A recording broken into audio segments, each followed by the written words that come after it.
Hello అండి, ఈరోజు మన రెసిపీ అండి సొరకాయ కర్రీ అండి. చేసుకునే విధానం అండి. దానికి కావాల్సిన పదార్థాలు అండి. ఒక సొరకాయ తీసుకున్నాండి, చూడండి, ఆనియన్స్, పచ్చిమిర్చి అండి, ఆయిల్ పోసిందండి. ఆయిల్ కూడా వేడెక్కుతుంది ఏమండి. ఒక స్పూన్ మినపప్పు వేసినండి, శనగపప్పు కూడా వేస్తున్నాండి, 2 టేబుల్ స్పూన్లు అండి. ఆవాలండి టేబుల్ స్పూన్ అండి, జీలకర్ర అండి టేబుల్ స్పూన్, పల్లీలు అండి, ఆనియన్స్ అండి.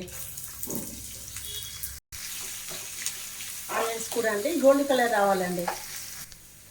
మిర్చి వేద్దామండి, 4 మిర్చీలు అండి, 2 రెమ్మలు కరివేపాకు అండి. ఏమంటే చూడండి, పల్లీలు కూడా అండి మంచిగా ఫ్రై అయినాయి, చూడండి పగిలినాయండి, అంటే ఫ్రై అయినట్టు అండి. ఇది మన గోల్డ్ కలర్ వచ్చినాయండి అన్నీ.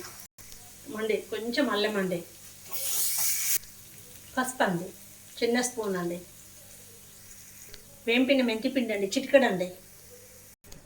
ఏమండి చూడండి, సగం స్పూన్ అండి సాల్ట్ అండి, తర్వాత రుచికి సరిపోని వేసుకుందాం అన్నీ. ఏమండి చూడండి, అన్నీ గోల్డ్ కలర్ వచ్చినాయండి, బాగున్నాయండి, మొత్తం ఫ్రై అయింది. ఇప్పుడు మనం సొరకాయ వేద్దామండి. చూడండి మొత్తం మనం ఫ్రై చేద్దామండి. ఇందులో అసలు వాటర్ ఒక్క చుక్క కూడా అవసరం లేదండి. టమాటా అవసరం ఉంటే వేసుకోవచ్చు, లేకుంటే లేదండి, నేను వేస్తలేనండి టమాటా. ఏమంటే మన సొరకాయ 1/2 కేజీ అండి.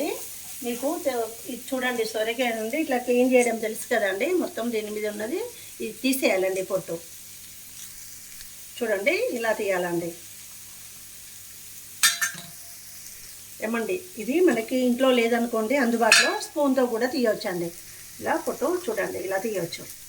ఏమండి చూడండి, ఇలా దీని మీద ఉన్నది ఇలా తీయాలండి. శుభ్రం చేసుకొని చిన్న చిన్న పీసులు కడియాలండి. ఈ కాయ ముదురుతండి, ఇందులో గింజలు తీయాలి. ముదురకుంటే డైరెక్ట్ కోసేసుకోవాలండి. ఏమండి చూడండి, ఇది ఒక 5 నిమిషాలలో అవుతుందండి, చాలా టేస్టీగా ఉంటుందండి.